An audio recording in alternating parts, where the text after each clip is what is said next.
Hello दोस्तों, आपका हमारे चैनल में स्वागत है। आप सबको हमारी राम राम।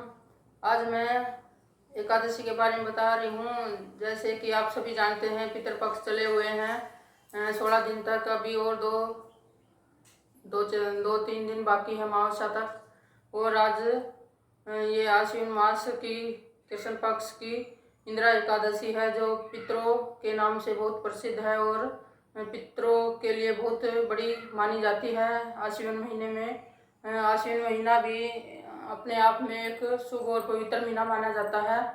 और इसमें आज के दिन इंदिरा एकादशी को जो भी कोई दान पुण्य करता है उसका डबल लाभ होता है, मतलब दुगना फायदा होता है दान पुण्य करने से।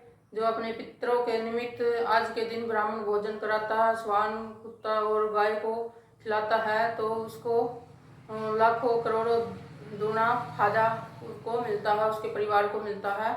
और सब उनके पितर खुश होकर उनको आशीर्वाद देते हैं और घर में खुशियाँ बनाए रखते हैं। इस प्रकार आज इंदिरा एकादशी जो पितरों की बड़ी एकादशी मानी जाती है, इसके बारे में मैं बताती हूँ आपको।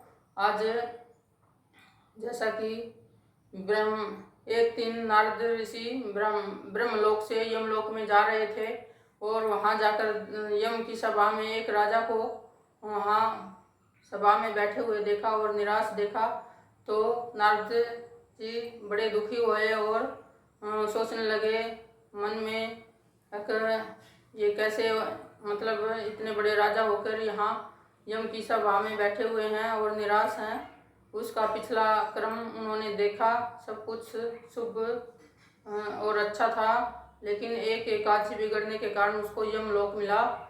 इसलिए वो महिष्मती नगरी में आए। वहाँ उस राजा का बेटा राज्य करता था और वहाँ उस के बेटे को कहा, मैं अभी अभी यमलोक से आ रहा हूँ और तुम्हारे पिता को मैंने वहाँ सब यम की सभा में बैठे हुए देखा है। यदि उसके सब कुछ पिछले क्रम में मैं देख चुका हूँ और वो सब कुछ अच्छा है, एक एकादशी बिगड़ने के कारण उसको यमलोक मिला है। यदि तुम उसके नाम का एक इंदिरा एकादशी का उपवास व्रत करो और संकल्प करके अपने पिता के नाम कर दोगे तो उनका उद्धार हो जाएगा और वे वहाँ से मुक्त हो जाएंगे। ऐसा कहकर नारद ऋषि अंतर्ध्यान हो गए और उस राजा के बेटे ने इंदिरा एकादशी का उपवास किया परिवार के साथ और ब्राह्मण भोजन करवाया।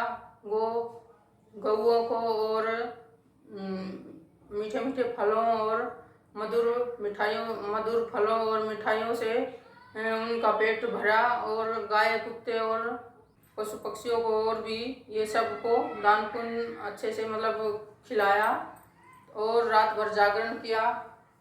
और ब्राह्मण भोजन कराने के बाद ये संकल्प लिया और अपने पिता के नाम ये छोड़ दिया संकल्प। तो थोड़ी देर में क्या देखते हैं, यमलोक से उनके पिता निकलकर देवलोक जा रहे हैं। देव ऊपर से वर्षा कर रहे हैं, फूलों की वर्षा कर रहे हैं और वो विमान में बैठकर देवलोक जा रहे हैं। ऐसी है पतित पावनी इंदिरा एकादशी। बोलो एकादशी, इंदिरा एकादशी मैया की जय, पितरों की एकादशी माता की जय।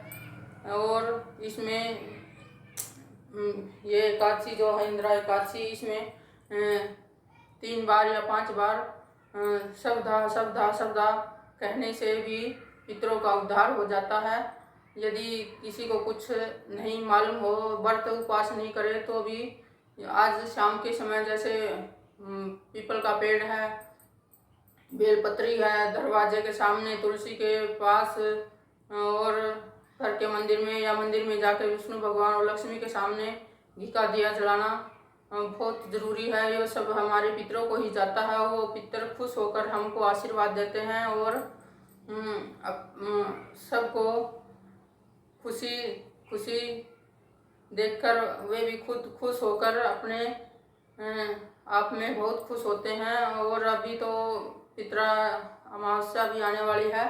जब तक और 2-3 दिन है, ये अपने दरबार पर और अपने ये वृक्ष, दिव्य जो वृक्ष होते हैं, इन्हीं पे अपने आसपास ही रहते हैं और अपने घर परिवार को सुख समृद्धि देते रहते हैं। और उनको इसलिए तो बोलते हैं, सूरज को भी हम एक लोटा जल देते हैं, वो भी हमारे पितरों को जाता है, और पीपल को देते हैं, शिव शंकर भगवान को चढ़ाते हैं, ये सब हमारे पितरों को ही जाता है। और पितर तृप्त होकर हम को अपने परिवार को बेल वंश आगे बढ़ाते हैं और उसकी घर में सुख समृद्धि बढ़ाने वाले हैं। इसलिए बोलते हैं ये ऐसी पतित पावनी एकादशी मैया है। आज के दिन सभी को इस व्रत को करना चाहिए। जो नहीं कर पाते तो भगवान का भागवत पाठ सुने, शिव पुराण सुने, कुछ भी भगवान की मतलब भगवान का भजन कीर्तन करे और मन को भगवान के चरणों में लगा कर रखे।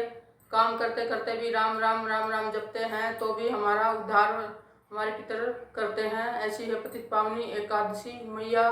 बोलो पितरी एकादशी मैया की जय। इंदिरा एकादशी माता की जय।